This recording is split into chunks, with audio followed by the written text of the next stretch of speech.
Hello everyone, this is Shahbaz Khan. Welcome to YouTube channel study point. आज हम लोग पढ़ने वाले हैं हिस्ट्रिकल सोर्सेज। तो आइए, हिस्ट्रिकल सोर्सेज में सबसे पहले हम लोग को तीन चीज़ पढ़ना है: हिस्ट्रिकल सोर्सेज, लिटरेरी सोर्सेज और फॉरेन सोर्सेज। यानी हिस्ट्री के बारे में हम लोग जो है कैसे कंफर्म होते हैं, कैसे पता लगता है। तो इसके सोर्स है हमारे पास, तो ये ऐतिहासिक स्रोत हो सकते हैं, या फिर लिटरेरी सोर्स हो सकते हैं, या फिर फॉरेन के सोर्स हो सकते हैं। तो historical sources, the sources that gives information about the events of past time are known as historical sources। यानी ऐसा सोर्स जो हमें पास्ट टाइम के बारे में बताता है, इंफॉर्मेशन देता है, घटनाओं के बारे में बताता है, उसे हम लोग हिस्ट्रिकल सोर्सेज कहते हैं। There are two types of historical sources: literary sources and archaeological sources. Historical sources दो प्रकार के होते हैं: लिटरेरी, या तो वो लिखित रूप से हो, या फिर archaeological sources. With the comparison of literary sources, the archaeological sources are believed more reliable because it is almost impossible to change in it। Literary source के बनिस्बत देखा जाए तो आर्कियोलॉजिकल सोर्स जो है वो ज़्यादा रिलायबल होता है, यानी उस पर हम लोग ज़्यादा विश्वास कर सकते हैं, क्योंकि आर्कियोलॉजिकल सोर्स को चेंज करना इम्पॉसिबल होता है। The archaeological sources are more important to the study of ancient India. और एंशिएंट इंडिया के बारे में कहा जाए तो एंशिएंट इंडिया के बारे में जानकारी के लिए हमें आर्कियोलॉजिकल सोर्स ही ज़्यादा इम्पॉर्टेंट है। Literary source, literary source are divide into two categories: indigenous and foreign. Literary source जो है उसे दो पार्ट में बांटा जाता है, एक है इंडिजिनस और एक है फॉरेन। इंडिजिनस सोर्स क्या होता है?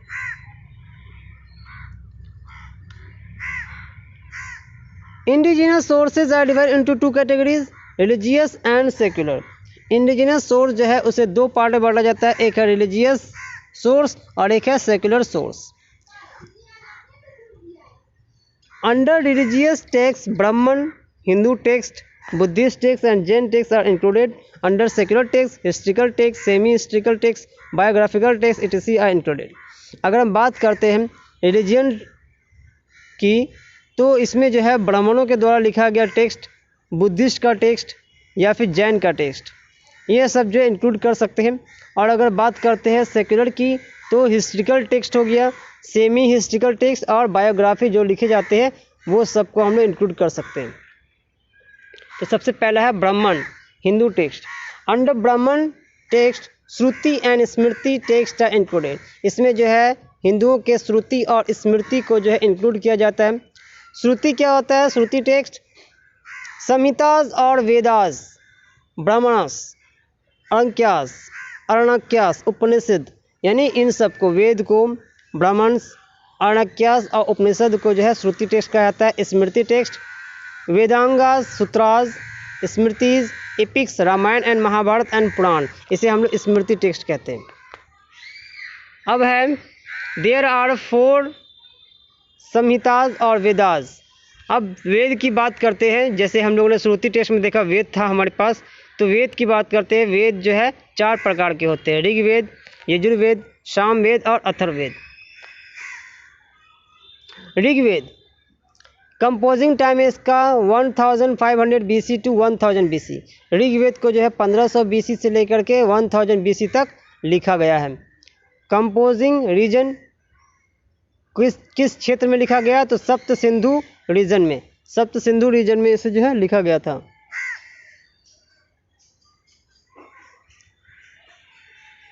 नेक्स्ट है यजुर, साम और अथर्ववेद। यजुर, साम और अथर्ववेद, ये तीनों के तीनों वेद जो है 1100 BC से लेकर के 600 BC तक लिखे गए थे।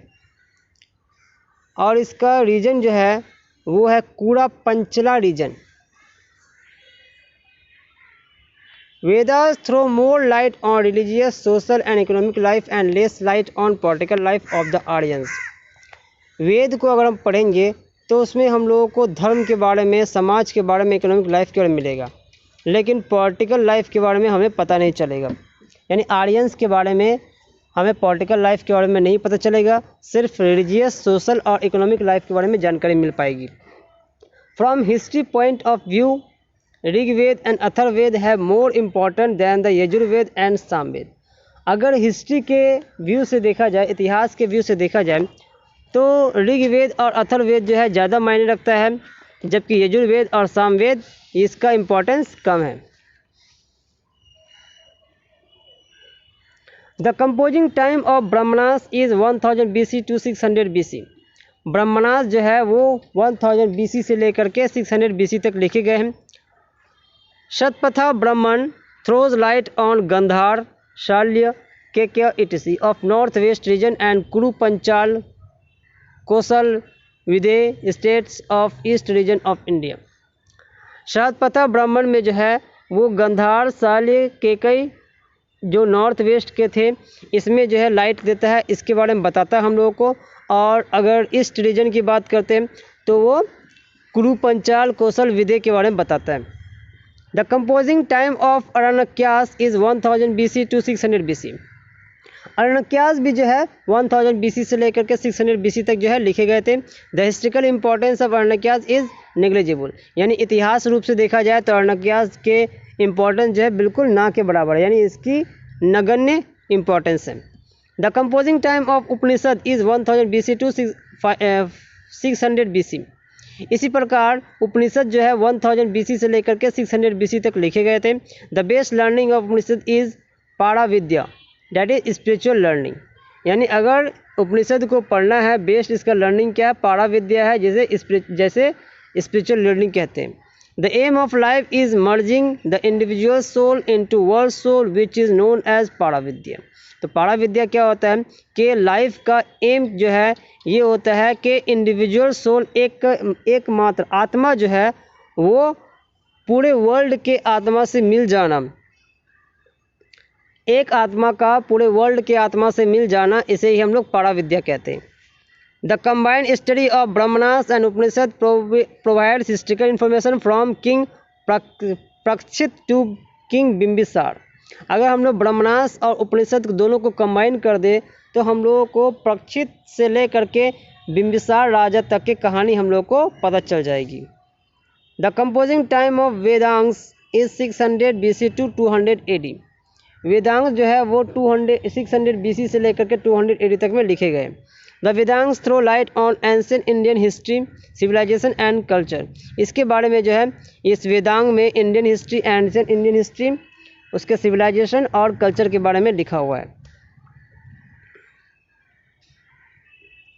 The composing time of Smritis is 600 BC to 600 AD। Smritis जो है वो 600 BC से लेकर के 600 AD तक लिखे गए हैं। The Smritis provide the knowledge of social organisations, their theories, customs, king's rights and duties, king's relation with their subjects etc. Smritis में जो है हम लोगों को सामाजिक ऑर्गेनाइजेशन, उसके थ्योरीज, रीति रिवाज, राजा के राइट्स क्या थे, उसके ड्यूटीज़ क्या थे, राजा के जो है उसके सब्जेक्ट के साथ, उसके प्रजा के साथ क्या रिलेशन थे, इसके बारे में पता चलता है। द कंपोजिंग टाइम ऑफ इपिक्स, इपिक्स यानी लंबी कहानी, तो लंबी कहानी जैसे रामायण और महाभारत ये जो है 400 BC से लेकर के 400 AD के बीच में लिखा गया था। द रामायण जिसे वाल्मीकि ने लिखा था throws light on political, social and religious conditions of India at of that time. Ramayana जिसे वाल्मीकि ने लिखा था ये उस समय के पॉलिटिकल, सोशल और रिलीजियस कंडीशंस के बारे में बताता है। This book provides information about origin and development of Janapada. Beside this it mentions Yavanas, Greeks and साकस।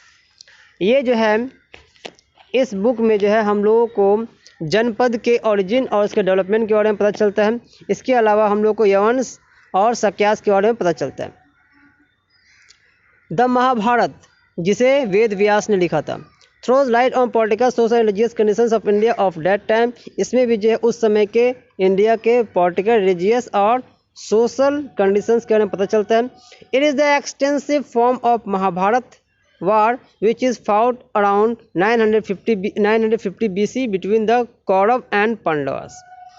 इसमें जो है एक्चुअल में महाभारत जो है एक वार है। इसमें जो है उस समय में एक बहुत ही घमासान युद्ध लड़ा गया था भाइयों के बीच में, कौरव और पांडव। पांडव जो है 5 भाई थे और कौरव जो है 100 भाई थे। ये लोग जो आपस में लड़े थे, इसी के बारे में ये चीज़ दिया गया है जो 950 BC में हुआ था। द महाभारत क्लेम्स यन भारते तन भारते, that is which is not found in Bharat.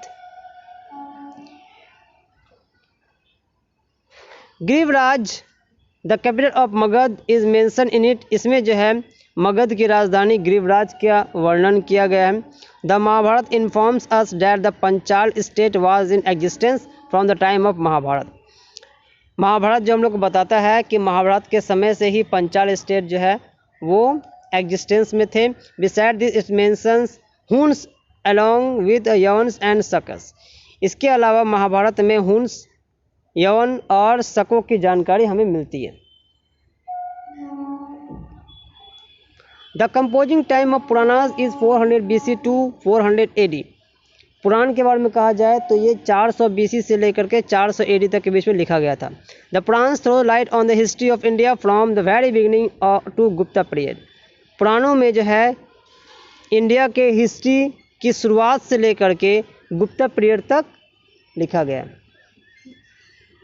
Puranas है 5 सेगमेंट्स। पुराण में 5 सेगमेंट है। सर्ग क्रिएशन ऑफ यूनिवर्स, इसमें जो है 5 सेगमेंट है। पहला सेगमेंट है सर्ग, जिसे क्रिएशन ऑफ यूनिवर्स कहा गया है। प्रतिसर्ग रिक्रिएशन यानी पुनर्निर्माण। मानवंतर इपॉक्स ऑफ मनु के जो इपॉक्स सब है। And Vanshanucharitam narratives of ancient dynastic के narratives on which only Vanshanucharitam is important from history point of view. लेकिन इतिहास के व्यू से देखा जाए तो सिर्फ वनु सनु चरित्रम ही इम्पॉर्टेंट है हमारे लिए। Vanshanucharitam is are not found in every Purana. हर पुराण में जो ये नहीं पाया जाता। ओनली पुराण्स डैट है वनु सनु चरित्रम्स आर मत्स्य, भगवत, विष्णु, वाजु, ब्रह्म, भविष्य एंड गुरुद पुराण। इन सब में जो है सिर्फ यही सब है जिसमें वनु सनु चरित्रम के बारे में लिखा गया है। Garuda Purana has genesis of Purvaj, Ikshvaku and Brihadratha that but its date is not definite। Garuda Purana में जो है वो ये पूर्वाज के बारे में लिखा गया है, इन सब के बारे में लिखा गया है, लेकिन इसका डेट जो है डेफिनेट नहीं है। तो ये हो गए हिंदू के टेक्स्ट के बारे में। अब आते हैं हम लोग Buddhist text. The Buddhist text are divided into 2 categories, Pali text and Anupali text. Buddhist text जो है वो 2 भाषा में लिखे गए हैं, पाली और अनुपाली में। एमंग पाली टेक्स्ट त्रिपिटक, दीप वंश एंड महावंश, मिलिंद, पन्नहो इत्यादि आर द इम्पॉर्टेंट टेक्स्ट। पाली भाषा में कहा जाए तो त्रिपिटक, दीपवंश, महावंश, मिलिंद, पन्नहो ये सब जो है बहुत ही इम्पॉर्टेंट है। The Tripitaka is the earliest and the most important text among Pali text. तो पाली टेक्स्ट में जो है वो त्रिपिटक सबसे पुराने हैं और सबसे ज़्यादा इम्पॉर्टेंट भी है। The Tripitaka comprises Vinaya Pitaka and the Sutta Pitaka. Tripitaka में जो है विनय पिटक और सुत्त पिटक से मिलके बना है। Are compile in first Buddhist council. ये जो है फर्स्ट बुद्धिस्ट काउंसिल के बारे में बताता है। फर्स्ट बुद्धिस्ट काउंसिल जो 483 में हुआ था, ये राजगिरी बिहार में हुआ था। While the Abhidhamma Pitaka in third Buddhist, जबकि अधिधम्म पिटक जो है जो थर्ड बुद्धिस्ट काउंसिल का बताता है 250 BC में हुआ था, पाटलिपुत्र बिहार में। The Tripitaka throws light on social and religious life of India of that time, that is the centuries before Christ. Tripitaka जो है उस समय के सामाजिक और धार्मिक जिंदगी को बताता है, जैसे यानी क्राइस्ट से पहले के शताब्दी किस प्रकार की थी।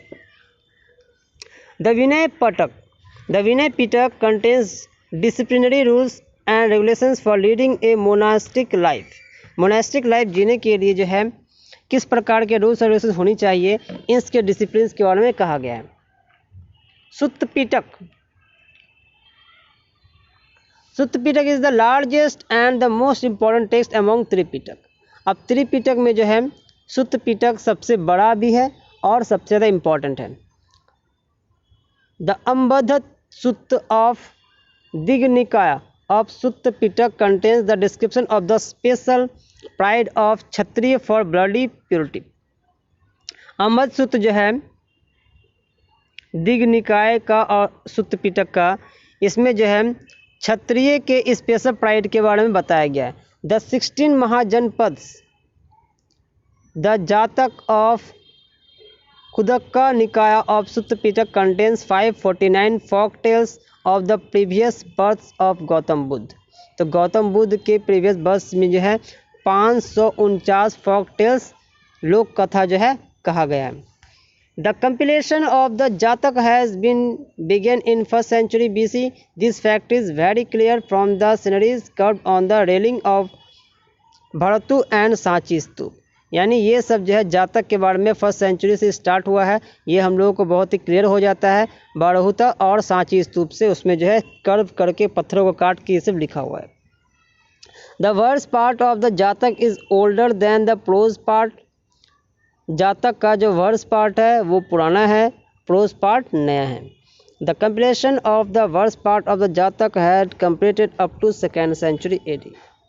तो ये वर्स पार्ट जो था जातक का वो 2nd सेंचुरी तक ख़त्म हुआ, यानी कंप्लीट हो गया। Through the Jataka is religious and culture text but it throws source light on social and economic conditions of that time. जातक जो है वैसे तो रिलीजियस और कल्चर टेक्स्ट है, लेकिन ये उस समय के सोशल और इकोनॉमिक कंडीशंस के बारे में बताता है। The Abhidhamma Pitaka deals with the doctrine of the Buddhist in scholastic manner.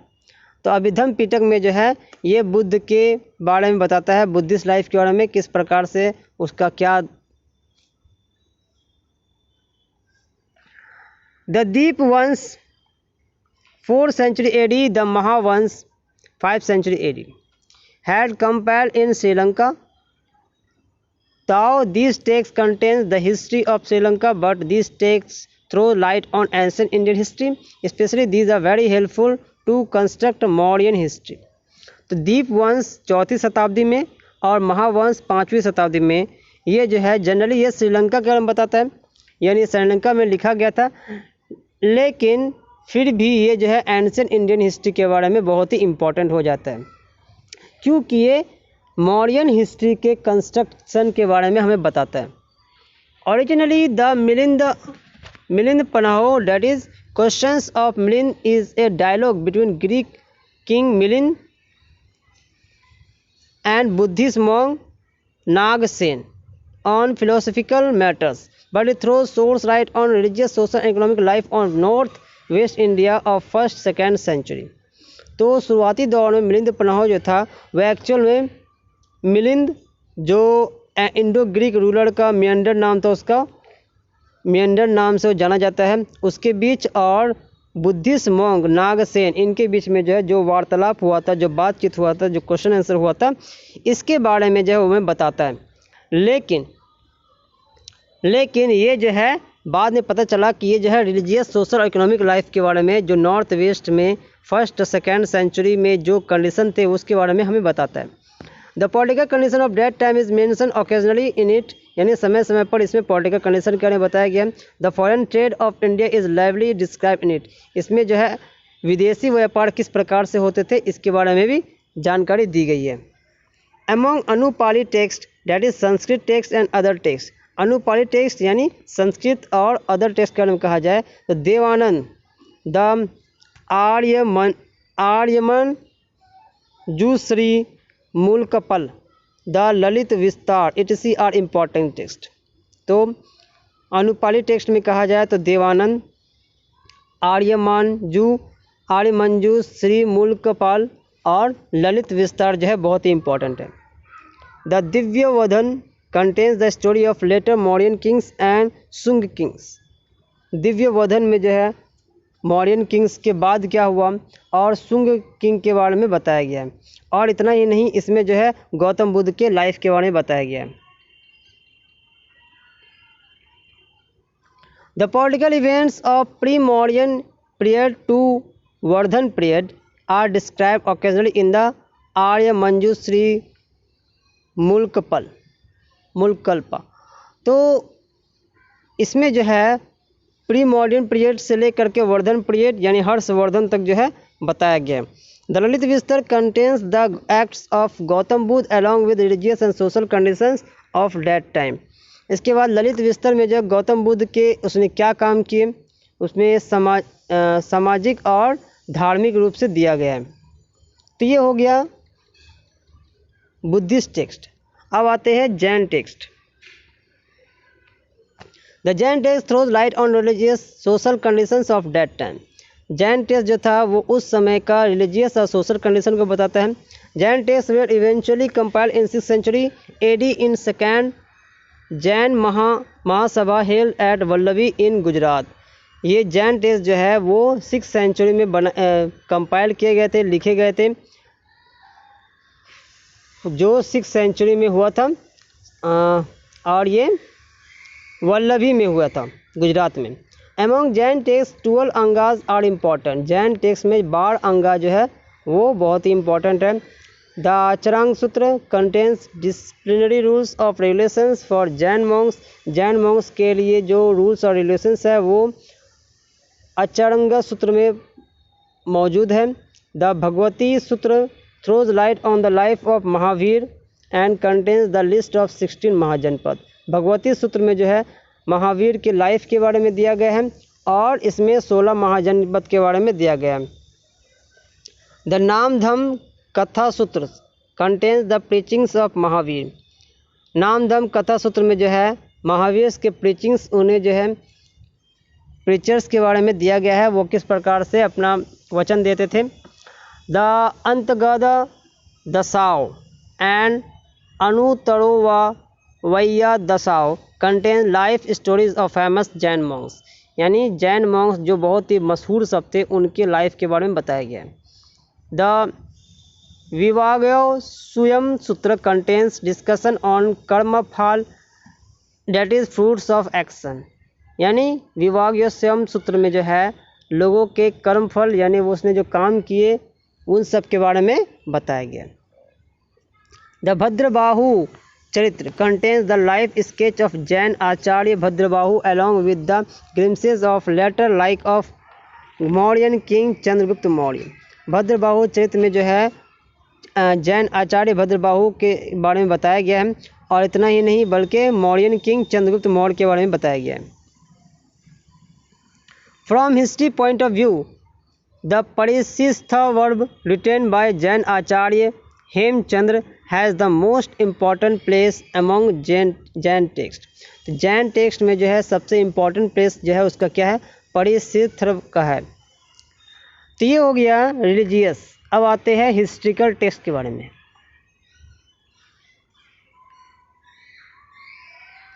Although there is no such text of ancient India that can be properly called historical text, because almost every text had written in literary or religious color, but there are some certain texts in which some historical material is available in dispersed manner. तो historical text के बारे में कहा जा रहा है कि लगभग जितने भी टेक्स्ट हैं वो जितने भी एंशिएंट इंडिया में लिखे गए हैं उन सब को हम लोग जो है हिस्ट्रिकल टेक्स्ट नहीं कह सकते हैं, क्योंकि वो जो है लिटरेरी और रिलीजियस कलर के रूप में लिखे गए हैं। लेकिन कुछ ऐसे टेक्स्ट हैं जो हिस्ट्रिकल मटेरियल्स के रूप में लिखे गए हैं। Kautilya Arthashastra was compiled in 4th century BC। तो कौटिल्य का अर्थशास्त्र जो 4th सेंचुरी में लिखा गया था, it gives not only detail information regarding the system of administration but also an idea of the social and religious life of the people of that time. इसमें जो है ना सिर्फ एडमिनिस्ट्रेशन के बारे में बताया गया है बल्कि उस समय के सोशल और रिलीजियस लाइफ के बारे में बताया गया है। It is comparable with Aristotle's Politics and Machiavelli's Prince. तो इसे जो है एरिस्टोटल के पॉलिटिक्स और महीविली के प्रिंस से कंपेयर किया जाता है। कमदकाज नीति सार, कमदकाज का लिखा गया नीति सार जो 4th से 6th सेंचुरी AD के बीच लिखा गया है। Throw some light on monarchy of Gupta period, इसमें गुप्त पीरियड के मोनार्ची के बारे में लिखा गया है। शुक्र नीति सार, शुक्र ने जो है शुक्र नीति सार लिखा था। ये जो है उस समय के मोनार्की के बारे में बताता है। सोमदेव सूरी नीति सार नीति वाक्य मृता gives information about state machinery of that time. बृहस्पत्याज अर्थशास्त्र, बृहस्पति के द्वारा लिखा गया बृहस्पत्या अर्थशास्त्र जो is a text in Kautilya's अर्थशास्त्र ट्रेडिशन। ये जो है कौटिल्य के अर्थशास्त्र के ट्रेडिशन का ही लिखा गया है। The best example of the earliest historical writing is provided by the Rajatarangini. अगर हम लोग बेस्ट एग्जाम्पल कहें हिस्ट्रिकल राइटिंग के बारे में तो ये सबसे बेस्ट है Rajatarangini. That is the stream of Kings written by Kalhana, जिसे कल्हन ने लिखा था 12th सेंचुरी में। It is a string of biographical of the Kings of Kashmir, यानी इसमें जो है कश्मीर के राजा के बारे में दिया गया है। It can be the first work to possess several characteristics of historical writings as it is understood today. आज जो इसे हम लोग अच्छी तरीके से पढ़ सकते। In the other words of eminent historian R.C. Majumdar, there is only one historical work properly so called written by Kalhan in 12th century AD। तो R.C. मजुमदार ने कहा था कि हिस्ट्री में के सिर्फ एक ही काम है जो बहुत ही अच्छी तरीके से किया गया और इसे किसने कर दिखाया है? कल्हन ने कर दिखाया है 12th सेंचुरी में। This is Rajatarangini which deals with the history of Kashmir from the earliest times up to the date of composition of that work। तो ये जो है इसमें कश्मीर के इतिहास के बारे में बताया गया है पुराने शताब्दी से लेकर के जिस समय ये बना था उस समय तक, यानी 1148 से लेकर के 1148 से लेकर के 50 तक। It assumes however a regular historical form only Rome the 7th century AD, the earlier chapter beings A medley of confused traditions and fanciful imaginations। तो इसमें जो है एज्यूम किया जाता है कि इसमें जो रेगुलर हिस्ट्रिकल फॉर्म दिया गया है 7th सेंचुरी से शुरुआत किया गया है, और लेकिन शुरुआती दौर में जो है इसमें जो कुछ कहानी बताए गए हैं वो जो इमेजिनेशन के आधार पर बताए गए। द क्रॉनिकल्स ऑफ गुजरात, प्रबंध कोश राजशेखरा, हमीर मर्दन, जय सिंह, तेजपाल, प्रसिद्धि, वस्तुपल, प्रबंध चैतमणि, मेतुलुंग, इटसी throw light on the history of Gujarat. तो इन सब में जो है गुजरात के इतिहास के बारे में बताया गया है। The most remarkable text among the chronicles of Sindh is Chachnama in 8th century AD। Qazi Ismail Qazi of Alor, appointed by Muhammad bin Qasim, wrote a book namely Tarikh-e-Sindh wa Hind in Arabic language, which is translated in Persian language by the name of Chachnama by Ali bin Hamid Kufi in 1216 AD। तो कह रहा है कि 8वीं शताब्दी में जो है काजी इस्माइल काजी ने जो है जिसे मोहम्मद बिन कासिम ने अपॉइंट किया था, उसने जो एक बुक लिखा तारीख़-ए-सिंध व हिंद, जो अरबिक भाषा में थे और उसे बाद में पर्शियन लैंग्वेज में ट्रांसलेट किया गया और उसे नाम रखा गया चाचनामा। इसे पर्शियन लैंग्वेज में किसने ट्रांसलेट किया था? अली बिन हामिद कुफी 1216 में।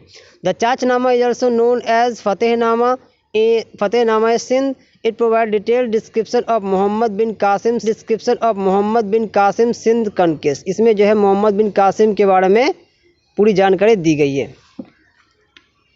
अब अगला है हमारा semi historical text the Panini's Ashtadhyayi's grammar book. तो पाणिनि का जो है अष्टाध्यायी नाम का जो ग्रामर बुक था, but it throws light on political condition of pre modern and modern period. ये जो है ग्रामर बुक था, लेकिन ये जो है प्री मौर्य और मॉडर्न पीरियड के जो है पॉलिटिकल कंडीशन के बारे में बताता है। Says Gargi Samhita is a part of युग पुराण। गार्गी संहिता वो जो है युग पुराण के पार्ट है। It is basically a jyotish text but it mention Greek and Scythian inventions. ये जो है एक बेसिकली ज्योतिष टेक्स्ट है, लेकिन इसमें ग्रीक और स्केथियन इन्वेशंस के बारे में जानकारी दी गई है। Patanjali's Mahabhashya is basically a commentary book in Panini's Ashtadhyayi. तो पतंजलि का जो महाभाष्य है वो जो है बेसिकली एक पाणिनि का अष्टाध्याय बुक का कमेंट्री बुक है, लेकिन इसमें जो है सैम्पल हिस्ट्रिकल मटेरियल जो है उस समय के दिए गए हैं। Kalidasa Malavikagnimitra is a play drama book. Kalidasa का ये बुक है ये एक्चुअल में एक ड्रामा है। It is first play written by him, यानी पहली बार जो है कालिदास के द्वारा ये चीज़ लिखा गया था। It provide information about political condition of सुंग डायनेस्टी, इसमें सुंग डायनेस्टी के बारे में पॉलिटिकल कंडीशन बताया गया है। एंड प्रीवियस रॉयल डायनेस्टीज, और इसके पहले जो रॉयल डायनेस्टीज थे इसके बारे में बताया गया है। It is called the mirror of interior life of royal dynasties, तो ये जो है रॉयल डायनेस्टीज के इंटीरियर लाइफ का मिरर कहलाता है। विशाख दत्त मुद्रा राक्षस, विशाख दत्त के द्वारा लिखा गया मुद्रा राक्षस जो एक ड्रामा बुक था, but it contains the discussion of Chandragupta Maurya, लेकिन इसमें चंद्रगुप्त मौर्य के बारे में बताया गया है। His prime minister Chanakya and some contemporary kings, उसके प्राइम मिनिस्टर चाणक्य के बारे में बताया गया है और उस ज़माने में जो बहुत सारे राजा थे उसके बारे में बताया गया है। It describes how Chandragupta Maurya get Chanakya assistance to overthrow the Nanda, यानी इसे बताया गया है कि किस प्रकार चंद्रगुप्त मौर्य जो है वो चाणक्य का असिस्टेंस बन करके नंद को हटा देता है। Beside this it gives an excellent account of prevailing socio economic conditions of that time, इसके अलावा इसमें उस जमाने के सोशियो इकोनॉमिक कंडीशंस भी दिए गए हैं। अब आता है हमारा biographical text. Biographical writers took lives of their royal patrons as the theme of their literary as genuine history, although they contain some valuable historical information. Their main object was the glorification of the king rather than to give a real picture of his life and times. That's why these are called prashti kavya, that is eulogy verse.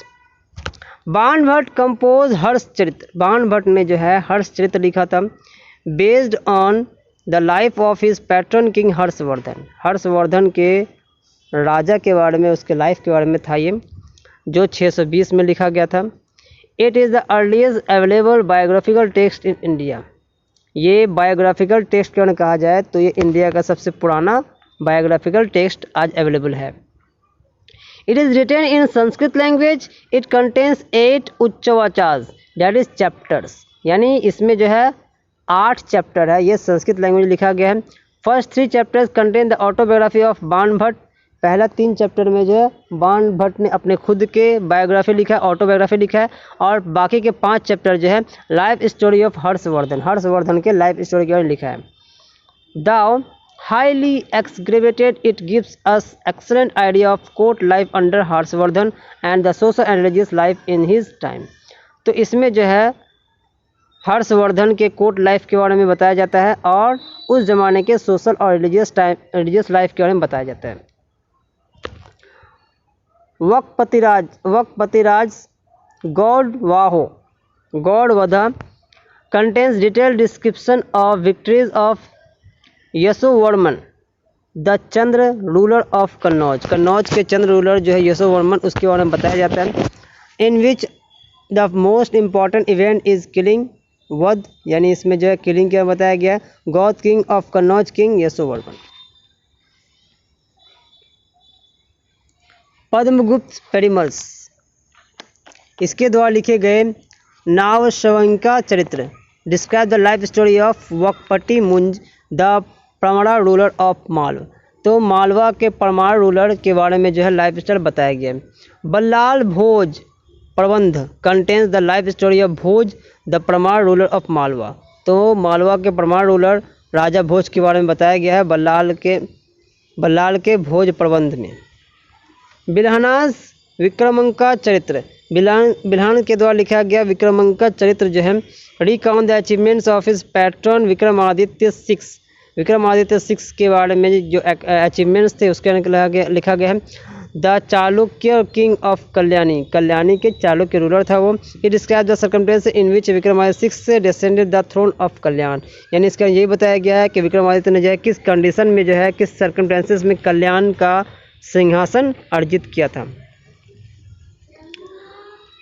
Sandhyakar Nandin's Ramacharita throws light on the history of Pala dynasty, इसमें जो Pala dynasty के बारे में कहा गया। Nandin called himself Valmiki of Kali Yuga and his patron Rampal as Ram.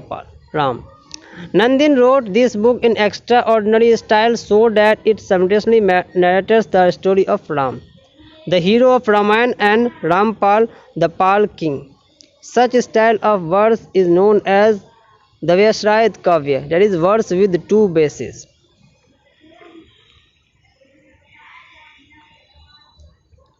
Hemchandra Sanskrit Prakrit text Kumarpal चैत्र, हेमचंद्र के द्वारा लिखा गया कुमारपाल चैत्र डिस्क्राइब कुमारपाल द